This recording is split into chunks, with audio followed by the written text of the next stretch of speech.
What's up, everybody? Falcon and the Winter Soldier. Now, I am aware that this is very, very late at this point.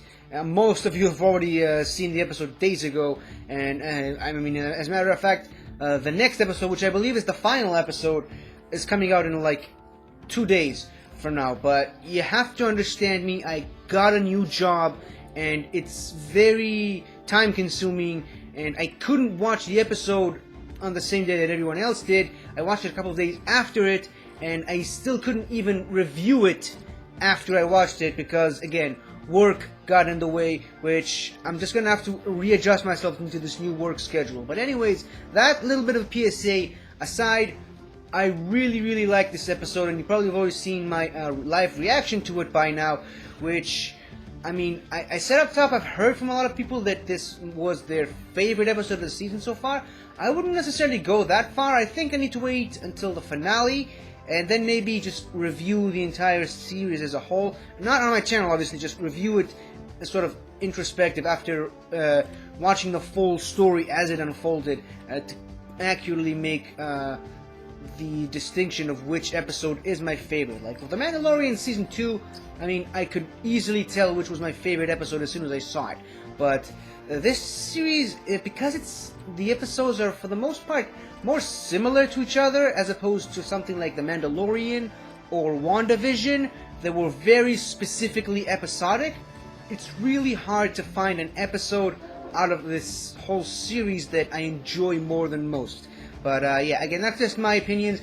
I really like this episode. First of all, how they continued this episode from the previous one, with Walker sort of still suffering from PTSD stuff, which I suspected earlier in this season.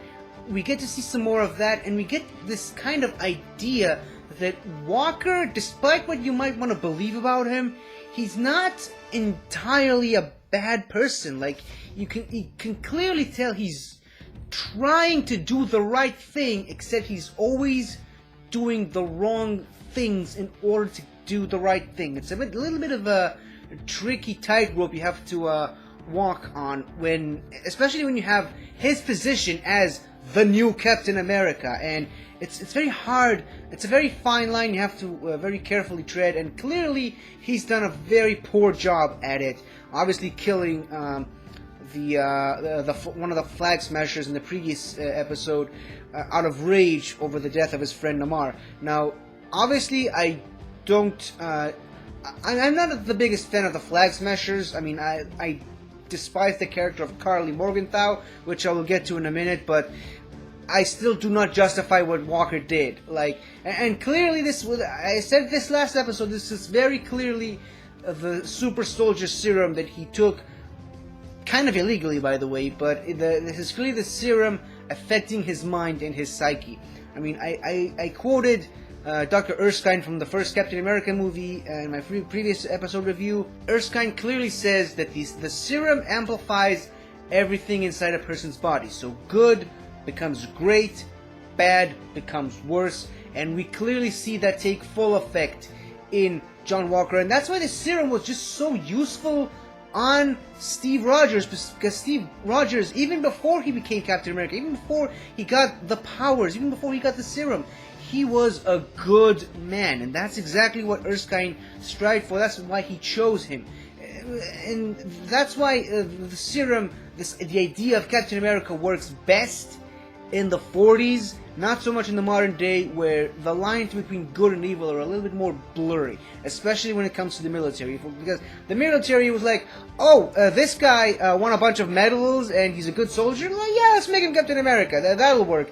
And no, it doesn't work like that. It needs to be more carefully selected. That's why Steve Rogers was the best choice to be Captain America, and no one can ever replace him, especially not Walker. And we clearly see that even with the super soldier serum in his body, he still couldn't beat Falcon and Bucky, although he gave them one hell of a fight. Let's not make light of it. He was an okay fighter before, but now with the enhancement of the super soldier serum, he was taken to a next level. But still, there's no way he would be able to beat two trained Avengers who were specifically trained by Steve Rogers himself.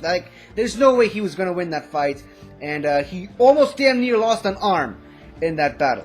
In any case, we see this is kind of, I think this episode, I wouldn't necessarily say that it suffers from it, but you can definitely see a lot of penultimate episode isms in this episode. A lot of storylines coming to a close. More specifically with Zemo, we see Zemo getting the closure that he needed from this series and being taken over to the Raft. I in no way, shape, or form think this is the last time we'll ever see Zemo. I'm seeing people speculating that we might see Zemo come back as the leader of the Thunderbolts, just like he did in the comics. I don't necessarily know that I agree with that, because the Zemo we see in the MCU is very different from the Zemo in the comics, which eventually became Citizen V. By way of, this Zemo despises superpowered people. Like, he hates them. He even wanted to kill Bucky after Bucky spared his life. There's no chance in hell he would be working with superpowered individuals, even if it's to bring down the Avengers, which he pretty much already did on his own, so he doesn't really need the Thunderbolts to do that. If anything, I would say it's more likely that John Walker would become this Citizen V and form the Thunderbolts, the Thunderbirds. Wait, is it? No, it's the Thunderbolts. Sorry, my bad. The Thunderbirds is something completely different. But yeah, I think it's highly more likely that either John Walker either becomes Citizen V or a U.S. agent, a leader in some capacity of the Thunderbolts, or maybe even the Dark Avengers, which they might be doing some setup. Like, a lot of similarities between this show and WandaVision is in the fact that they're setting up a lot of stuff.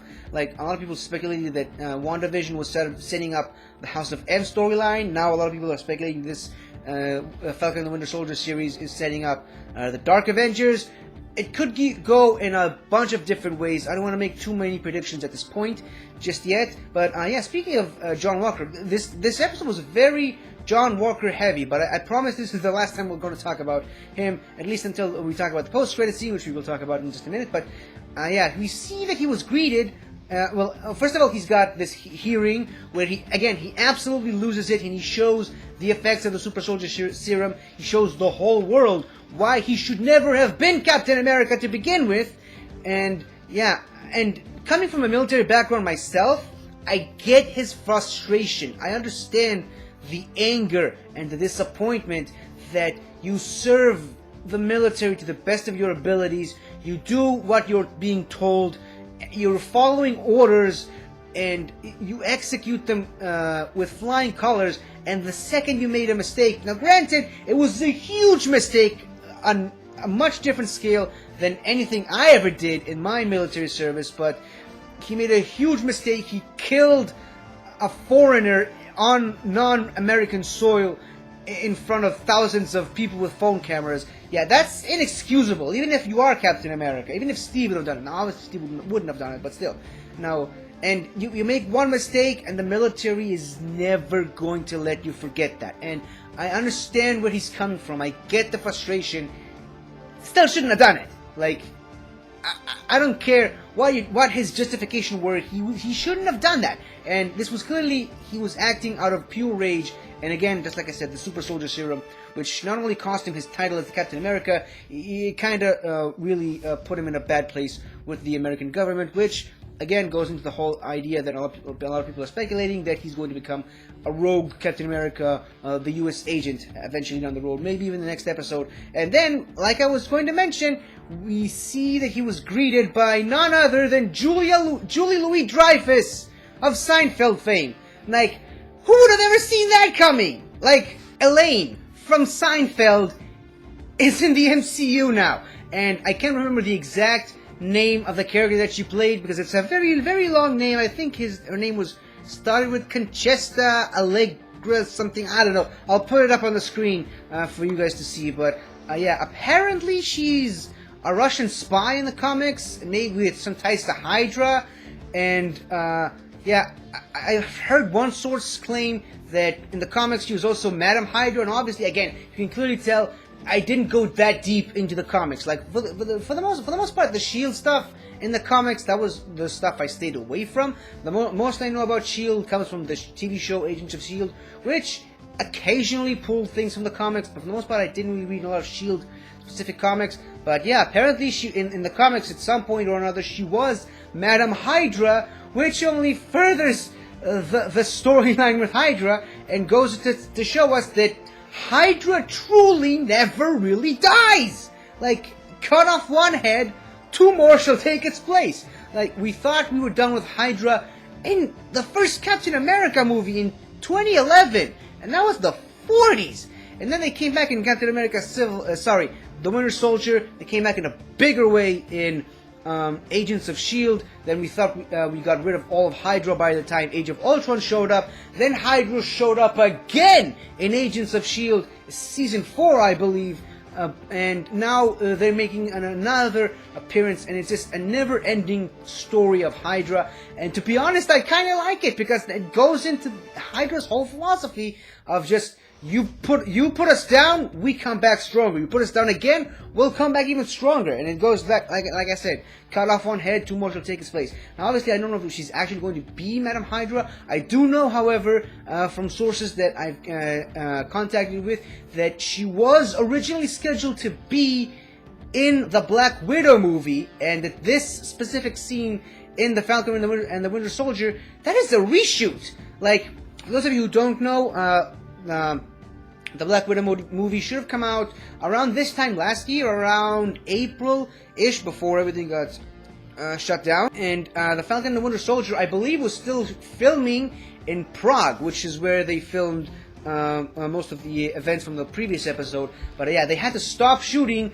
a week before they finished the production because of COVID, and they had to do a bunch of reshoots months later, and this is clearly one of them. So I always had this weird kind of theory that because Falcon and the Winter Soldier was supposed to come out first before WandaVision, and then as soon as the Black Widow movie got pushed, Falcon and Winter Soldier also got pushed, and they put WandaVision in front of Falcon and the Winter Soldier. And for some reason, once they actually were determined and committed to releasing Black Widow in July, on my birthday, I'll keep mentioning that in every chance I get, but yeah, once they were committed to releasing Black Widow, that was around the same time they started releasing the Falcon and the Winter Soldier, which really drives home my theory that Falcon and the Winter Soldier is in some ways connected to the Black Widow movie, and we can kind of guess how and why with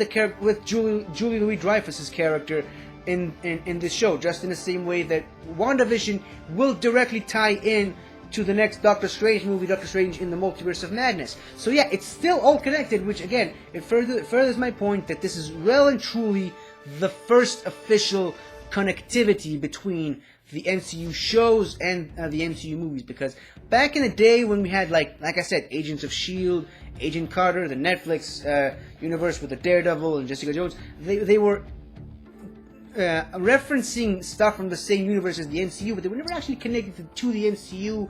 The only solid connection we have was James Darcy showing up in Endgame, and that was like a huge surprise for everybody, because it was the first sign of any sort of connectivity between these shows. But yeah, now we're seeing it form. Like, not only are we getting shows about major Avenger characters who were in the Avengers movies, and we're seeing more cameos from characters who were in these movies, we're now getting characters and storylines that started in the TV universe and are going to continue on to the movies, which is great. Now, enough about that. I really enjoyed a lot of the Sam and Bucky stuff, but to be honest, there really wasn't too much to talk about other than the fact that now Sam went back to his family, they're fixing the boat, and Bucky showed up with a brand new outfit for him that he got from the Wakandans, which was kind of great. I like the fact that the Wakandans made Falcon's new outfit for the show, because for those of you who don't know, in the comics, Sam Wilson is also half Wakandan, so that's a little bit of nice connectivity there. And I believe he did actually have a Wakandan suit at some points in the comics, so that's nice. And well, he gave him the new suit. He gave him back. Falcon obviously got back his shield, and I believe the character of Torres, and which Sam Wilson tells him keep the wings. I think he also became the next Falcon in the comics, which is kind of interesting. Like I said, it's setting up a bunch of stuff with the MCU going forward. And yeah, we see some nice montage, and they're throwing the shield around, catching it, training to become the next Captain America, Sam that is. And we really get to see Sam's determination and focus to righting the wrongs that were done essentially by him, because he's the one that gave the shield back to the government, which eventually ended up in the hands of John Walker, and we all know how that turned out. But yeah, he's very clearly, he wants to live up to the legacy of his good friend Steve Rogers, and I have no doubt that he's going to do it. Now, obviously, I would have liked to have seen at least a glimpse at what his new costume is going to look like and then in the final episode, because, and of course, it's going to be a new suit, because you gotta sell the merchandise to the little kids. I mean, you know, you gotta let people what they're going to dress up in Halloween this year, which will be this new Falcon, obviously. But yeah, I can't wait to see the new suit. I enjoyed the montage. His scenes with Isaiah Bradley almost brought tears to my eyes, because we see Isaiah Bradley as a broken man after what they did to him, and we clearly see the parallels, because from the story he told, he basically did exactly what Steve Rogers did in the first Captain America movie, but he was as Captain, where Steve was treated as a hero, Isaiah Bradley was treated as a villain, as an outlaw. And there was no other reason for that other than the color of his skin, which is like, this ain't just stuff that happens in the 40s and 50s. Stuff like that is still happening today, and it's terrible, and this needs to stop. And this is just a clear representation of the double standard giving to white people over black people. And while I disagree with, obviously, as a white man myself, I disagree with Isaiah Bradley's point of view that all white men are bad, which I will say most of them are. I'm not gonna sugarcoat it, no pun intended, but yeah, I'm not gonna sugarcoat it. Most white men are bad, but not all of them. And yeah, while I disagree with his point of view, I get where he's coming from, and I understand why he is. And honestly, if I wasn't white, I would probably go over there and shake his hand and tell him he's right. But he'd probably kick my butt just for setting foot in his house, so I wouldn't do that. But yeah, and obviously it really does help that it's the incredible Carl Lumley playing him, which is an actor I absolutely adore. But yeah, so we get the closure of Isaiah Bradley's character storyline, the Wakandan storyline, Zemo. Obviously, we're going to get some closure with Bucky, which, I mean, I think we all know where this is going. Like Sam told him, you know, start with one, start making amends to one person, and I think we all know where this is going. Obviously, he's going to talk to his Asian neighbor and tell him that he was the one that killed his son. And obviously, this is something that I predicted way back in episode 1, by the way. This is nothing new. But yeah, it's nice to see that a prediction of mine, hopefully, is going to come true. But I mean, I'm saying we all know where this is going.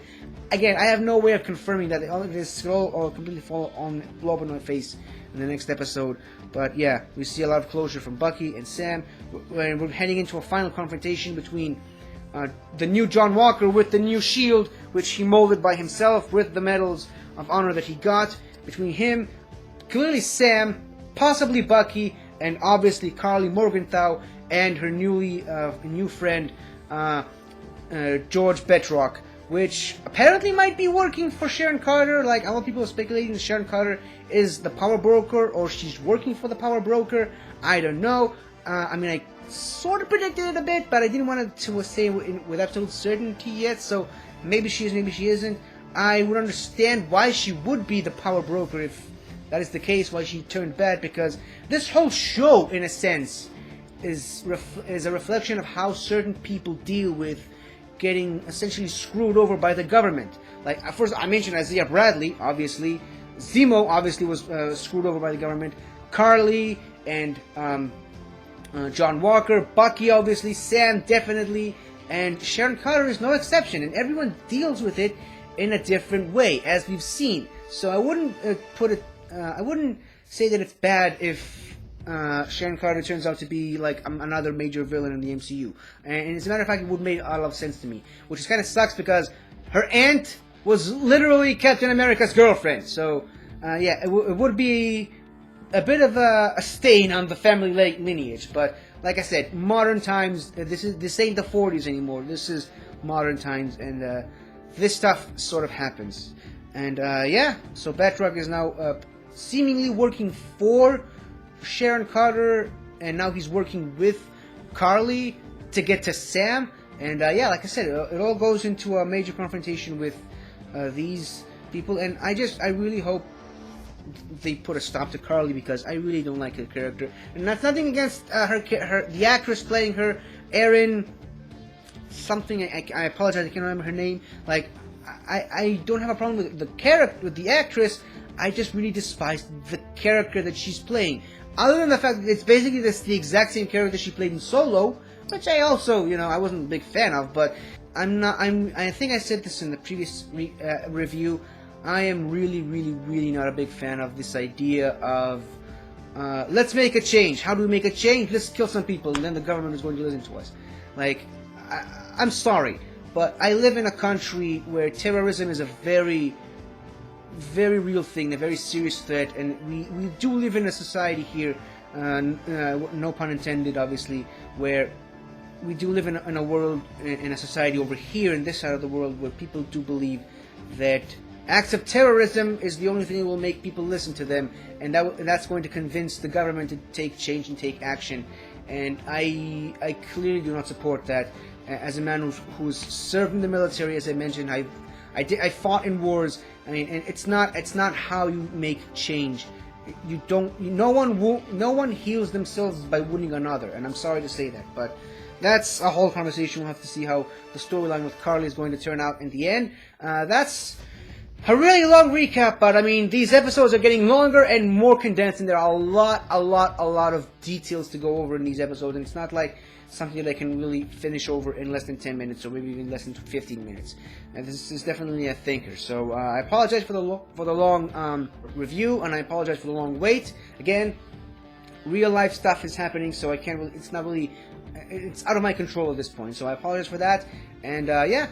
Can't wait for the next episode, which will presumably be the final one of this season. I'm guessing that they're going to continue with another season, but who knows? We'll just have to wait and see. Until then, everybody, what did you guys think about this new episode? What do you guys think about this season so far? And what are your predictions for the final episode? Let me know in the comments below, and I will talk to you guys in the next episode, potentially the final one. So until then, everybody, always remember, America! Hello again, everybody! I really hope you enjoyed this video, cause I really enjoyed making it.